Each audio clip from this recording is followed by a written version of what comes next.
Hello friends, माझ्या YouTube चॅनलमध्ये आपल्या सर्वांचे मनपूर्वक स्वागत। आजच्या व्हिडिओमध्ये आपण सायकोलॉजी 217 यावर आधारित कुठल्या प्रकारचे प्रश्न येतात ते आपण बघणार आहोत। आपल्याकडे आज आहे मे 2016 मध्ये झालेल्या परीक्षेची प्रश्नपत्रिका। या सर्व प्रश्नांमध्ये तुमचा पेपर पॅटर्न असणार आहे। 4 मुख्य प्रश्न असणार आहेत आणि त्या एका मुख्य प्रश्नामध्ये 5 उपप्रश्न असणार आहेत आणि प्रत्येक प्रश्न हा 5 गुणांचा असणार आहे। या 5 पैकी तुम्हाला कोणतेही 4 उपप्रश्न सोडवायचे आहेत आणि प्रत्येक प्रश्नाला 5 मार्क आहेत। तर प्रत्येक प्रश्नाचं उत्तर 75 ते 100 शब्दामध्ये लिहायचं आहे। तर आता आपण बघणार आहोत कोणते प्रश्न 2016च्या पेपरमध्ये आलेले आहेत आणि याची उत्तरं कशी लिहायची। ज्या प्रश्नांची मला आवश्यक वाटतात उत्तरे सांगणे लिहून, त्या फक्त मी पुढे प्रश्नांची उत्तरं डिटेलमध्ये कसं लिहायचं ते घेणार आहे आणि ज्या प्रश्नांची उत्तरं मला तोंडी सांगता येतील ती मी तुम्हाला ओरली सांगणार आहे, जे लिहिलेली नाही आहेत। ठीक आहे। त्यापूर्वी चॅनलवर नवीन असाल आणि चॅनलला सबस्क्राईब केलेलं नसेल तर सबस्क्राईब करा, जेणेकरून तुम्हाला नवीन व्हिडिओचे नोटिफिकेशन्स मिळतील आणि तुम्हाला व्हिडिओ लवकरात लवकर बघता येईल। प्रश्न पहिला, खालीलपैकी कोणतेही 4 उपप्रश्न सोडवा।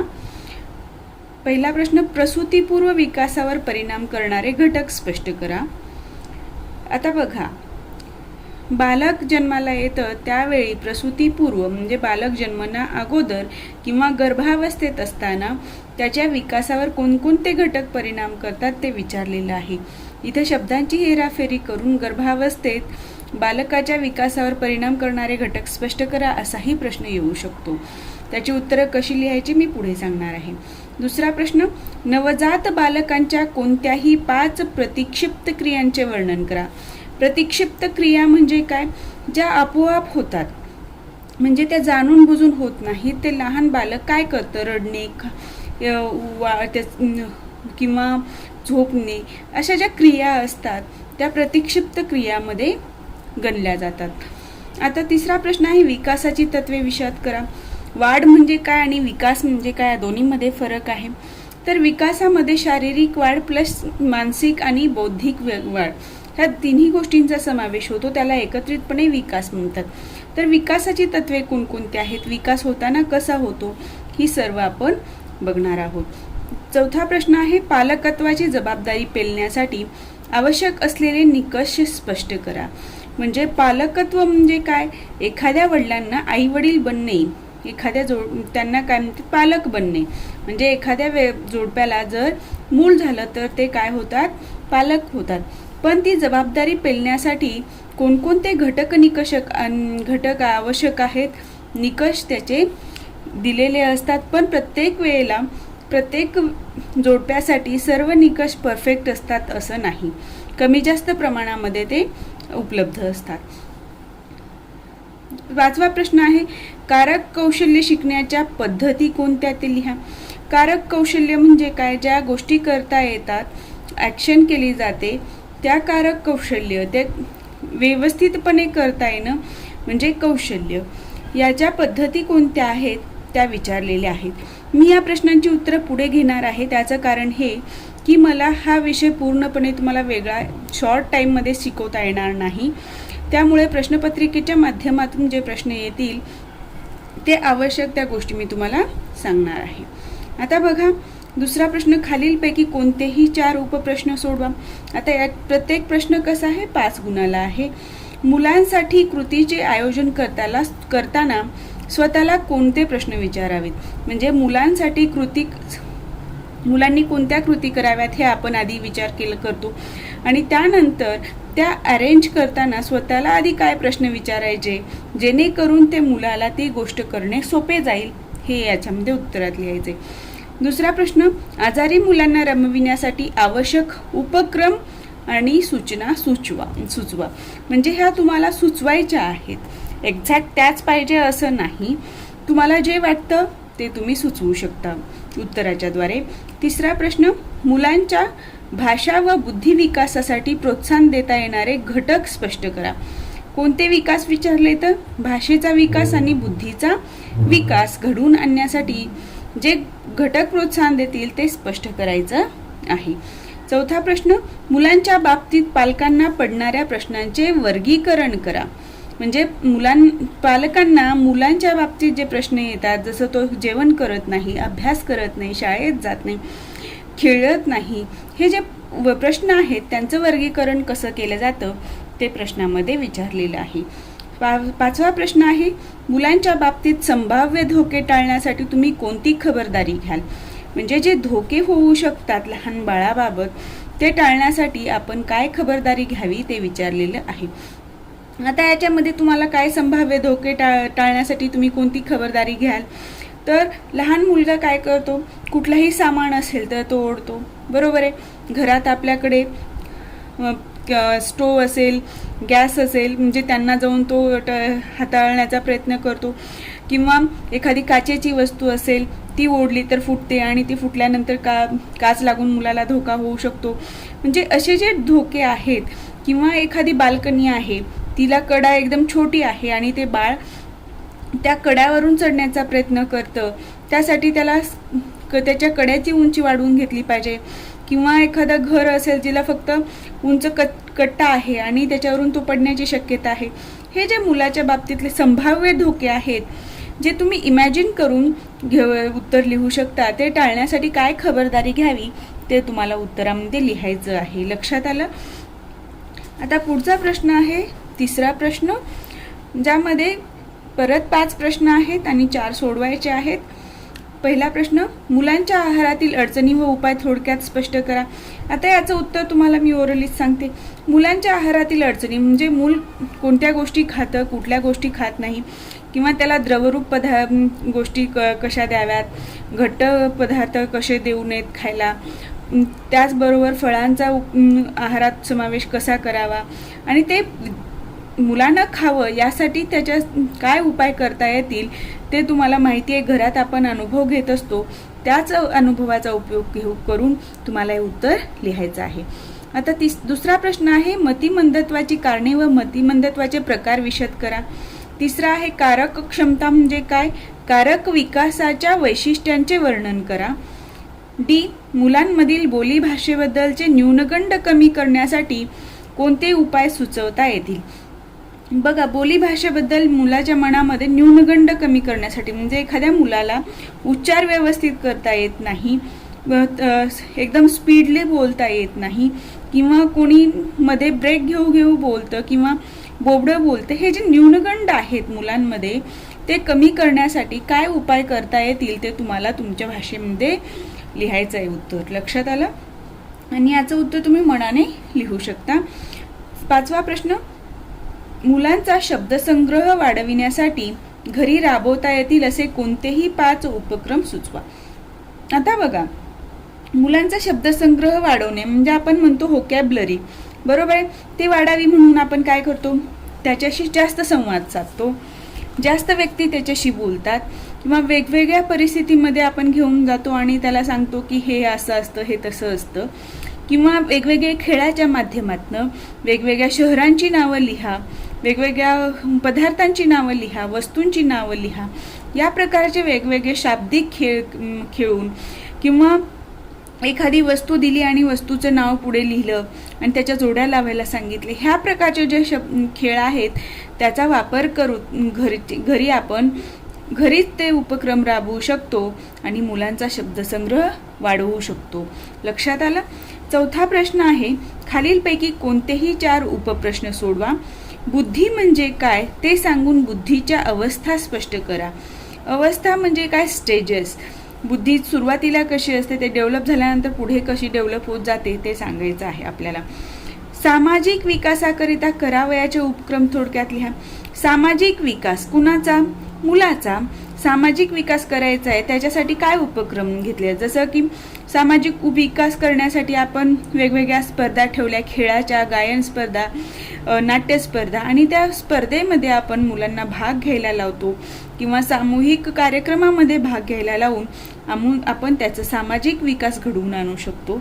किंवा एखाद्या समजा एक शाळेत पाठवणं, बालवाडीमध्ये मुलांसोबत खेळायला लावणं, हे जे उपक्रम आहेत त्याद्वारे सामाजिक विकास आपण घडवून आणू शकतो. तिसरा प्रश्न आहे, भावनिक विकासाचे मुख्य टप्पे थोडक्यात विशद करा. याचं उत्तर आपण पुढे घेऊ.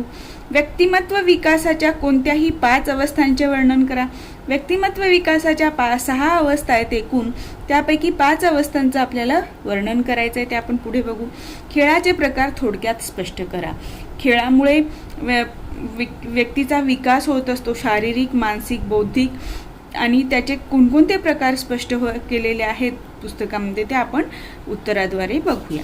आता बघा, पहिला प्रश्न जो होता तो होता, प्रसूतीपूर्व विकासावर परिणाम करणारे घटक कोणते. आता बालकाच्या प्रसूतीपूर्व विकासावर परिणाम करणारे घटक कोणते आहेत. आईचा आहार.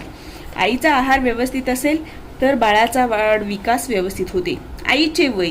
लहान वयात जर आई होत असेल एखादी स्त्री तर त्याचा परिणाम मुलाच्या व्यक्तिमत्वावर, वाढीवर, विकासावर होत असतो. औषधे. नको ती औषधं किंवा 3 महिन्यापर्यंत जर औषधांचं सेवन जास्त झालं तर गर्भावर परिणाम होतो आणि बाळ कमकुवत बनतं. आईचे भावविश्व. आईचे भावविश्व म्हणजे काय, आईच्या मनात काय विचार चालतात, आई खुश आहे की ना खुश आहे, त्यावर सुद्धा मुलावर परिणाम होत असतात. म्हणून म्हणतात की गर्भावस्थेमध्ये स्त्रीने आनंदी असलं पाहिजे. आनंदी असल्यामुळं कसं मुलांवर चिडचिड होणे नंतर किंवा शीसूचा प्रॉब्लेम होणे, हे जे विषय परत प्रॉब्लेम क्रिएट होतात ते आईचे आनंदी असण्यामुळे कमी होतात. तर याचा परिणाम काय होतो, प्रसूतीपूर्व विकासावर होतो बालकाच्या. आता 5वा पॉइंट येईल, इतर घटक. इतर घटकामध्ये काय, जोराचे आवाज.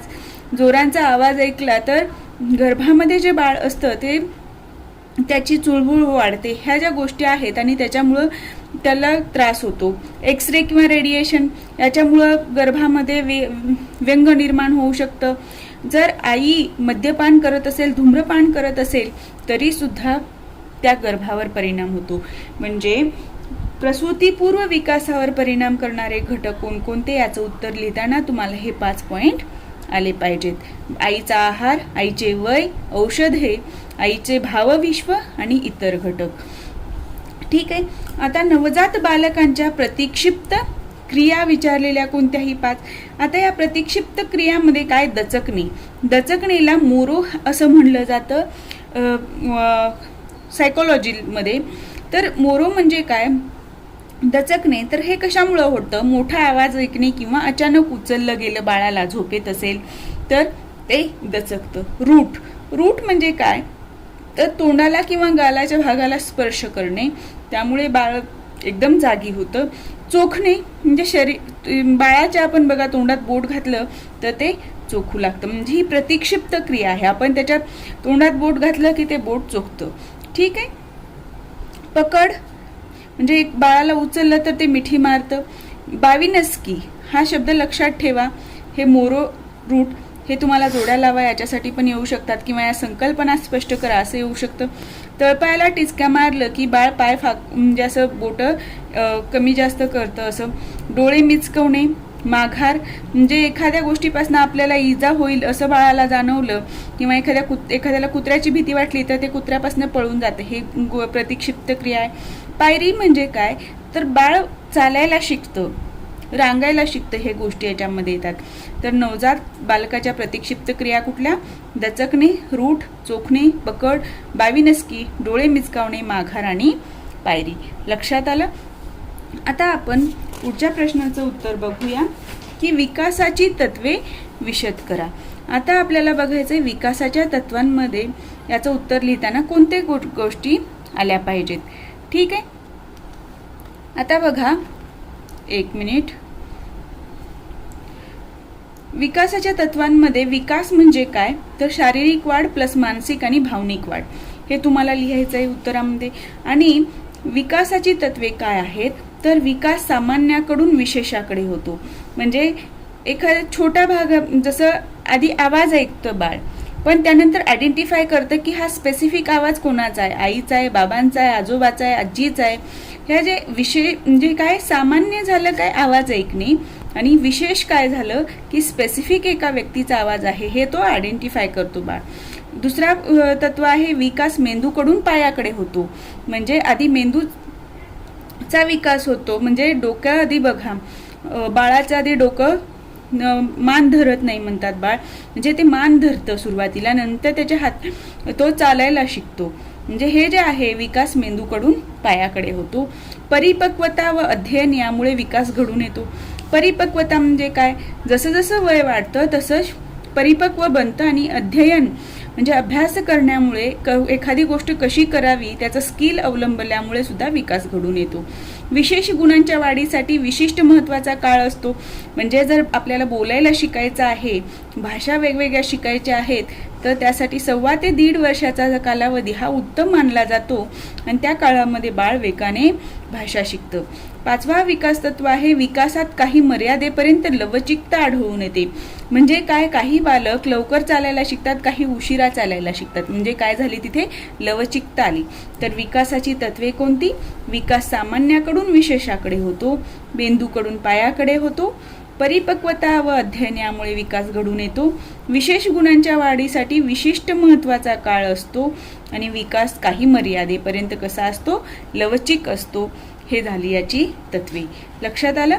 हे प्रश्न व्यवस्थित अभ्यासा, कारण ही जी प्रश्न आहेत ती परत परत रिपीट झालेली आहेत. ओके, आता पुढचा प्रश्न बघूया आपण. पालकत्वाची जबाबदारी घेण्यासाठी आवश्यक निकष कोणते. ठीक आहे, तर पालकत्वाची जबाबदारी पेलण्यासाठी काय घटक आवश्यक आहेत ते आपण बघणार आहोत. पहिला आहे शारीरिक जैविक तयारी व क्षमता. तर शारीरिक जैविक तयारी म्हणजे काय, तर यामध्ये काय येतं, तर शारीरिक जैविक तयारीमध्ये एक स्पेसिफिक वय कायद्यानं दिलेलं आहे की ह्या वयानंतर मुलाचं मुलीचं लग्न व्हायला पाहिजे. त्यामुळे काय होतं, शरीराची तयारी होते आणि त्याच्यामुळे गर्भपात किंवा व्यंग निर्माण होण्याची शक्यता कमी होते. ठीक आहे. आता दुसरा पॉइंट आहे सामाजिक व मानसिक परिपक्वता.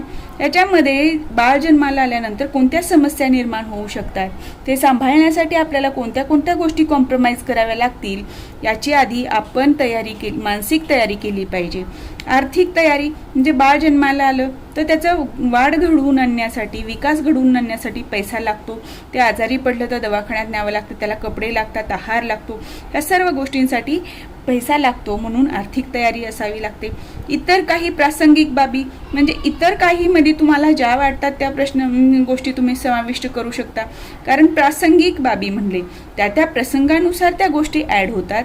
तर त्यामध्ये शेजाऱ्यांची सहाय्यता करण्याची शक्यता. नोकरी करणारी स्त्री असेल तर तिला प्रसूतीपूर्व आणि प्रसूतीनंतर रजा मिळू शकतात का, आसपास पाळणा घर असेल का, ह्या सर्व बाबी पालकत्वाची जबाबदारी घेण्यासाठी आवश्यक आहेत, हे लक्षात घ्या. आता पुढचा प्रश्न बघूया. कारक कौशल्य शिकण्याच्या पद्धती कोणत्या आहेत ते विचारलेलं आहे. तर कारक कौशल्य शिकण्याच्या ज्या पद्धती आहेत त्यामध्ये उत्तरातले तुम्हाला समाविष्ट पाहिजे हे पॉइंट. चुकत सुधारत शिकणे म्हणजे एखादी गोष्ट आहे सुरुवातीला चुकली तर त्यात सुधारणा करून परत शिकणे.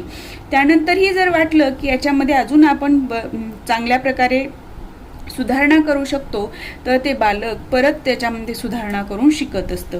म्हणजे चुकत सुधारत शिकणे. अनुकरण, आता बघा एखादा व्यक्ती कुठलीही गोष्ट केला तर त्याच पद्धतीने तो अनुकरण करतो. जसं एखादा मुलगा समजा शिडीवरून खाली उतरायचे त्याला, तर तो बघतो की एखादा व्यक्ती कसाच उतरला, कसा चढला, आणि त्याच पद्धतीचं अनुकरण करून ते बालक ती शिडी उतरत असतं. म्हणजे इथे काय झालं, अनुकरणाद्वारे त्याने कारक कौशल्य शिकले.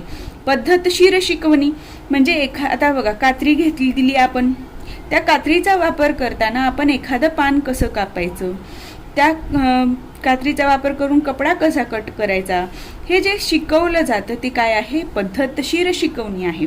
तर कारक कौशल्य शिकण्याच्या पद्धतीमध्ये काय येतं, चुकत सुधारत शिकणे, अनुकरण आणि पद्धतशीर शिकवणी या 3 पॉईंटचा समावेश होणार आहे. लक्षात आलं? आणि प्रत्येक प्रश्नाचं उत्तर लिहिताना तुम्हाला प्रस्तावना, त्यामध्ये येणारे हे पॉईंट आणि त्याचं कन्क्ल्युजन, या प्रकारे प्रश्नाचं उत्तर लिहायचं आहे. मी तुम्हाला फक्त मेन उत्तरामध्ये कोणकोणत्या गोष्टी यायला पाहिजेत ते तुम्हाला याद्वारे सांगत आहे. दुसऱ्या प्रश्नामधला पहिला प्रश्न बघा. मुलांसाठी कृतीचे आयोजन करताना स्वतःला कोणते प्रश्न विचारावेत, हे प्रश्न होता. ठीक आहे, तर कोणते प्रश्न विचारले पाहिजेत? तर बालकांच्या विकासाची पातळी व गरजा. बालकाच्या विकासाची पातळी म्हणजे बालक बाल्यावस्थेत आहे, किशोरावस्थेत आहे, यानुसार त्याची गरज विचारात घेतली पाहिजे, पातळी विचारात घेतली पाहिजे. जागेची उपलब्धता. एखादी कृती करायची आहे, त्यासाठी जागा कमी किंवा जास्त लागते याचा विचार करायचा. साधनांची उपलब्धता. एखादी कृती करायची ठरवली, एखादा गेम खेळायचा ठरवला, तर त्यासाठी साधनं कुठली कुठली लागतात, ती उपलब्ध आहेत की नाही, उपलब्ध होऊ शकतात की नाही, या सर्व गोष्टींचा समावेश असला पाहिजे. माणसांची किंवा सहाय्यकांची उपलब्धता. एखादा गेम खेळण्यासाठी कमी माणसं लागतात, एखादा गेम खेळण्यासाठी जास्त माणसं लागतात, तर तसं माणसांची किंवा सहाय्य करणाऱ्यांची उपलब्धता आहे की नाही ते बघायचे. वेळ. एखादी कृती करण्यासाठी वेळ कमी जास्त लागतो, मग आपल्याकडे तेवढा वेळ आहे की नाही, असेल तर त्याचा उपयोग आपण कसा करून घेऊ शकतो, किती मुलांना कृती करायची आहे आणि त्या तेवढ्या वेळात होते का, या सर्व गोष्टींचा विचार आपल्याला कृती करताना घ्यायचे आहे. तर कृतीचे आयोजन करताना स्वतःला कोणते प्रश्न विचारायचे? बालकाच्या विकासाची पातळी व गरजा, जागेची उपलब्धता, साधनांची उपलब्धता, माणसांची सहाय्यकाची उपलब्धता आणि वेळ. लक्षात आलं? दुसरा प्रश्न आहे, आजारी मुलांना रमविण्यासाठी आवश्यक उपक्रम व सूचना. तर उपक्रम आणि सूचना दोन्ही गोष्टी आहेत. तर उपक्रम काय केले पाहिजे? आजारी मुलगा आहे, बाळ आहे, त्याला आपल्याला रमवून ठेवायचं आहे, तर त्यासाठी काय करायचे? बैठे खेळ घ्यायची. जसं कोडी सोडवणं, कागदाचं काम, कागद कापून त्याचे वेगवेगळे आकार बनवणे, या प्रकारचा उपक्रम आपण राबवू शकतो. गोष्टीचे वाचन करून दाखवणे, चित्र काढायला देणे, गाणी ऐकवणे, दूरदर्शनवरील कार्यक्रम बघणे, गोष्टी सांगणे, असे वेगवेगळे उपक्रम तुम्ही राबवू शकता. हेच लिहावं असं काही आवश्यक नाही. तर सूचना काय आहेत? तर औषधं वेळेवर व ठराविक प्रमाणात द्यायचं.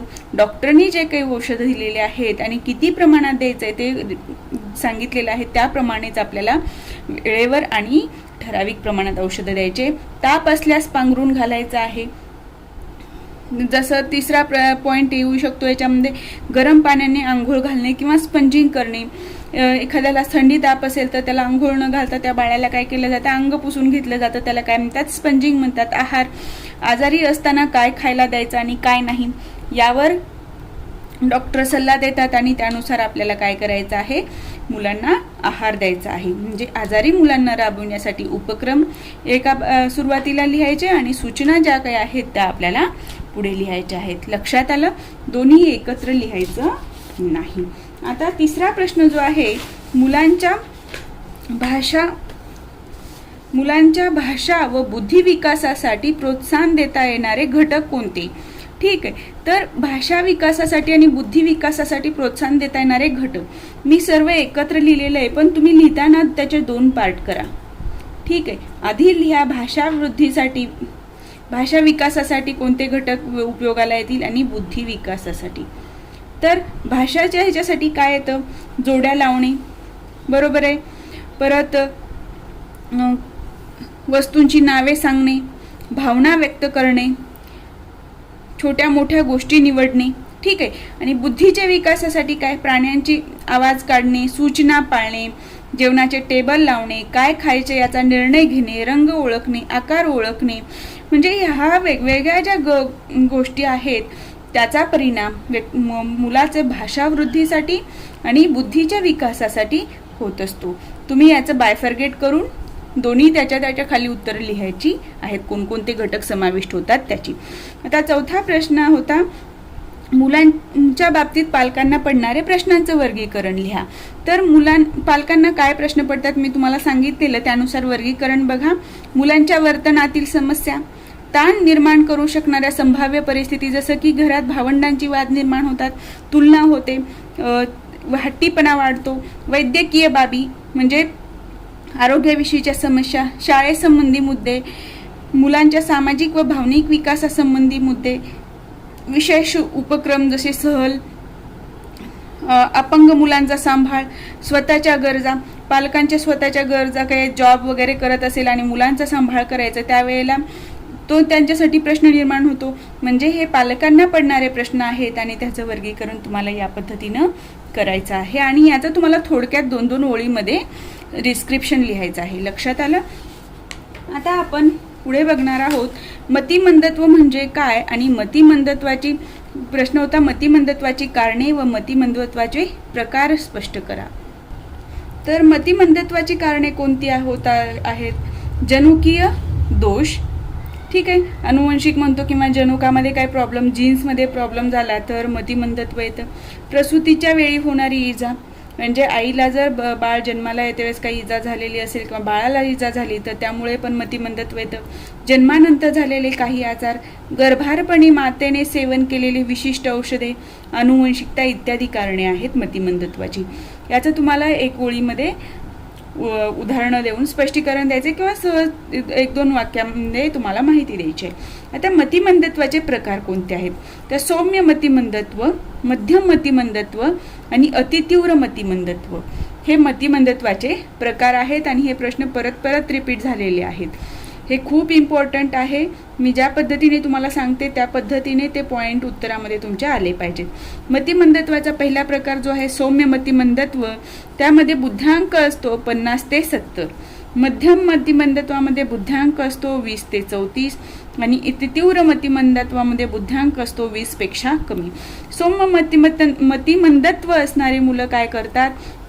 ती स्वतःची कामं स्वतः करू शकतात. त्यांना व्यवस्थित एक कोणाच्याही आधाराविना जीवन जगता येतं. मध्यम मतिमंदत्वाच्या मुलांसाठी गायडन्सची गरज असते. सतत कोणीतरी ऑब्झर्वेशन करणारं पाहिजे असतं. कोणाच्या तरी नियंत्रणाखाली ते स्वतःचा म्हणजे काम करू शकतात. अतितीव्र मतिमंदत्व असणारे जे असतात त्यांना पूर्णतः ते दुसऱ्यावर अवलंबून असतात. त्यांना स्वतःचं एकही काम स्वतः करता येत नाही आणि याचं पर्सेंटेज 80 ते 90% असतं. याचं 2 ते 3 टक्क्यांनी 1% आसपास ह्या मतिमंदत्व असणाऱ्या लोकांचं प्रमाण असतं. ठीक आहे. आता तिसरा प्रश्न होता कारक क्षमता म्हणजे काय आणि कारक विकासाची वैशिष्ट्ये सांगा. तर कारक क्षमता म्हणजे शरीरातील स्नायू व नसा यांच्या क्रियातील समन्वयामुळे ज्या शरीराच्या विविध हालचाली होतात त्याला कारक क्षमता म्हणतात.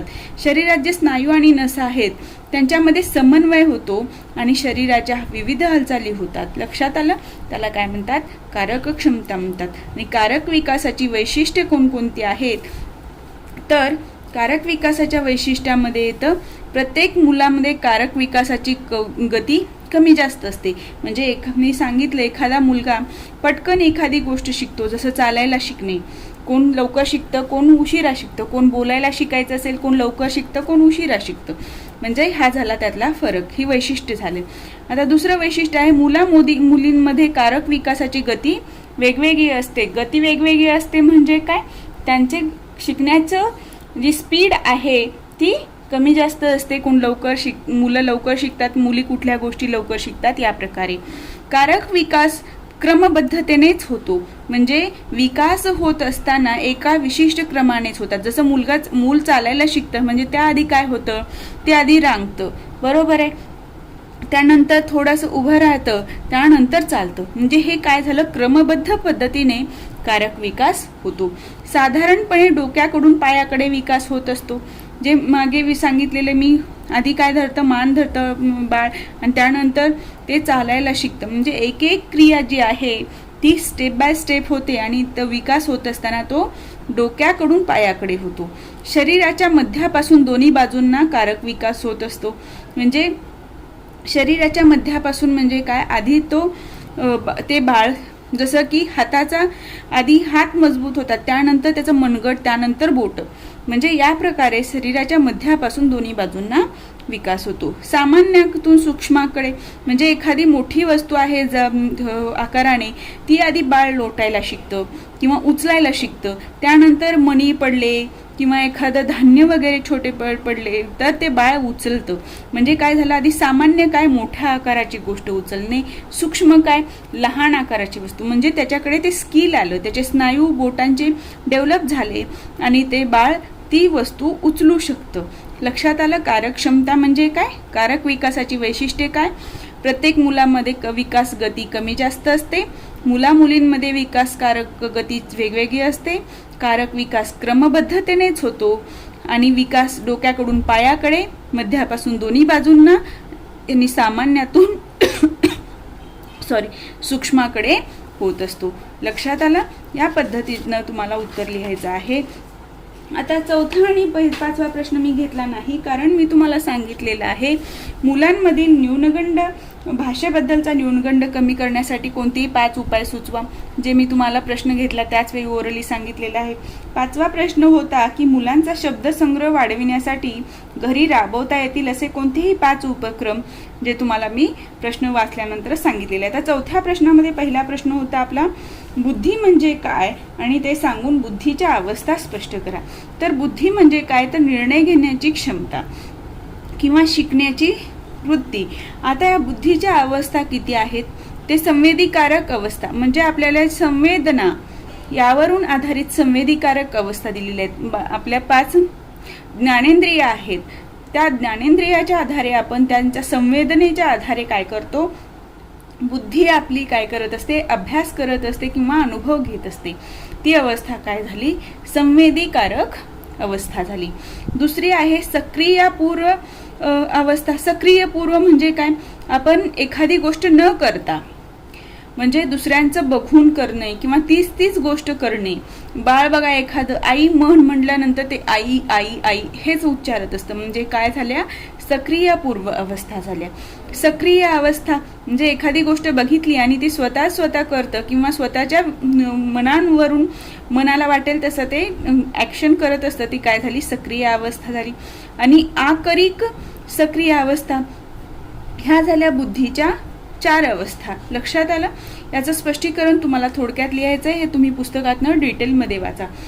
आता दुसरा प्रश्न होता, सामाजिक विकासाकरिता करावयाचे उपक्रम थोडक्यात लिहा, जे तुम्हाला मी सांगितलेलं आहे प्रश्न वाचल्यानंतर. तिसरा प्रश्न होता, भावनिक विकासाचे मुख्य टप्पे थोडक्यात स्पष्ट करा. आता भावनिक विकासाचे मुख्य टप्पे कोणते आहेत? तर 3 टप्पे आहेत भावनिक विकासाचे. तर कोणकोणते आहेत ते बघा. स्वतःच्या शारीरिक संरक्षणाकरिता कृती करणे. बालक काय करतं? स्वतःच्या शरीराचं संरक्षण करण्याचा प्रयत्न करतं. जसं मी कुत्र्याचं उदाहरण सांगितलं की कुत्रा बघितला त्याला भीती वाटतं तर ते आजूबाजूला पळून जातो. ठीक आहे. दुसरी अवस्था आहे भावनिक विकासाची, भावना व त्याचे प्रकटीकरण अनुकरणातून शिकणे. म्हणजे आपण घरी म्हणतो की बाळ फक्त आई वडिलांचं किंवा घरात जे वातावरण आहे ते शिकतं, ते त्याचा परिणाम बाळावर होतो. म्हणजे एखादा व्यक्ती कसा रागवतो, एखादा व्यक्ती प्रेमाने कसं बोलतो, एखादा व्यक्ती आपलं मत मांडताना कसं मांडतो, ह्या सर्व गोष्टींचं अनुकरण बाळ करत असतं आणि त्याचं काय? भावना व त्यांचे प्रकटीकरण अनुकरणातून शिकणे. हे भावनिक विकासाचा दुसरा टप्पा आहे. तिसरा टप्पा आहे साधित अभिसंधान, भावनांच्या वाढीला पोषक ठरते. साधित अभिसंधान म्हणजे काय? जे आपल्याला साध्य करायचं आहे त्यावर अभ्यास करून, त्यावर कष्ट करून ते काय केलं जातं? त्या भावनेचा वाढ किंवा विकास केला जातो. तर भावनिक विकासाचे टप्पे किती? 3 टप्पे. स्वतःच्या शारीरिक संरक्षणाकरिता कृती करणे, भावना व त्याचे प्रकटीकरण अनुकरणातून शिकणे, साधित अभिसंधान, भावनांच्या वाढीला पोषक ठरणे. पाचवा प्रश्न आहे. चौथा एक प्रश्न होता व्यक्तिमत्व विकास. ह्या तिसरा प्रश्न होता आणि ह्या चौथा. व्यक्तिमत्व विकासाच्या 5 अवस्था सांगितलेल्या होत्या. एकूण किती अवस्था आहेत व्यक्तिमत्व विकासाच्या? 6 आहेत. त्यामध्ये कोणते कोणते पॉइंट आले पाहिजेत बघा. विश्वास विरुद्ध अविश्वास, स्वायत्तता विरुद्ध लज्जा, स्वयंकर्तृत्व विरुद्ध अपराध, उद्योग क्षमता विरुद्ध न्यूनगंड, तादात्मीकरण विरुद्ध तादात्मीकरणाचे विसरण आणि 6वा पॉइंट आहे परिचय विरुद्ध एकलेपण. विश्वास आणि अविश्वास म्हणजे एखाद्या व्यक्तीविषयी बालकाला विश्वास असतो की ही मला छान जपेल आणि अनोळखी व्यक्तीकडे तो जात नाही, म्हणजे विश्वास आणि अविश्वास. स्वायत्तता विरुद्ध लज्जा म्हणजे एखाद्याला आपण स्वतंत्र आहोत किंवा आपण जे काही करतो ते छान आहे असं वाटणं. लज्जा जसं बाळ सुशी करतं आणि एखाद्या कार्यक्रमात गेलं आणि त्यांनी केलं त्यावेळेला आपण म्हणतो की तुला समजतं की नाही, म्हणजे त्याला लज्जा निर्माण होते तिथे. म्हणजे हे व्यक्तिमत्व विकासामधल्या ह्या गोष्टी आहे. स्वकर्तृत्व आणि अपराध, उद्योगक्षमता, न्यूनगंड म्हणजे तो उद्योगी असतो, ॲक्शन करत असतो, काही ना काही करत असतो. न्यूनगंड म्हणजे काय, एखादी गोष्ट न करणे किंवा त्याविषयी भीती बाळगणे. हे जे आहे, हे जे 6 पॉईंट आहेत त्याचे तुम्हाला थोडक्यामध्ये उत्तरं लिहायची आहेत. लक्षात आलं? हे पॉईंट तुमच्या उत्तरामध्ये यायला पाहिजे, म्हणजे तुमचं उत्तर परिपूर्ण होतं. आता शेवटचा प्रश्न जो आहे 5वा, तो आहे खेळाचे प्रकार थोडक्यात स्पष्ट करा. जो होता त्याचे खेळा म्हणजे काय, खेळामुळे काय घडतं, तर ते प्रस्तावनेत लिहायचं. आणि खेळाचे प्रकारांचं वर्गीकरण या 5 प्रकारात केलेलं आहे. उत्स्फूर्त खेळ, नाट्य किंवा भूमिका, विधायक खेळ, खजिनामध्ये काय येत असतं. विधायक खेळ म्हणजे काय, जे त्याच्यामध्ये नासाडी होणार नाही किंवा कुणाला इजा होणार नाही असे खेळ. खजिना या खेळ प्रकारामध्ये काय येतं, फुलांची नावांचा संग्रह करायचं, शंख शिंपले गोळा करायचे, गोट्या गोळा करणे, हे जे खेळ आहेत ते खजिना या प्रकारात येतात. सामूहिक खेळ व कौशल्य म्हणजे कबड्डी, खो खो, लपाछपी, लंगडी असे जे खेळ येतात ते, म्हणजे तुम्हाला हे खेळाच्या प्रकाराविषयी थोडक्यात कोणते कोणते खेळ यामध्ये येतात आणि त्याचा काय उपयोग होतो ते तुम्हाला लिहायचं आहे. लक्षात आलं? या पद्धतीने आपण 2016ची जी 217 PSY 217चा जो पेपर आहे तो बघितलेला आहे. या पुढचे प्रश्नपत्रिका आपण नेक्स्ट व्हिडिओमध्ये डिस्कस करूया. त्यामध्ये मी तुम्हाला असं डिटेलमध्ये सांगणार नाही, म्हणजे तुम्हाला आता लक्षात आलं ह्या प्रश्नपत्रिकेच्या माध्यमातून की उत्तर लिहिताना आपल्याला पॉईंट वाईज लिहायचं आहे आणि त्याचं 1 ते 2 ओळीमध्ये आपल्याला स्पष्टीकरण द्यायचं आहे. लक्षात आलं? आज आपण इथेच थांबू. तुम्हाला जर माझा हा व्हिडिओ आवडला असेल तर व्हिडिओला लाईक करा. चॅनलवर नवीन असाल तर चॅनलला सबस्क्राईब करायला विसरू नका.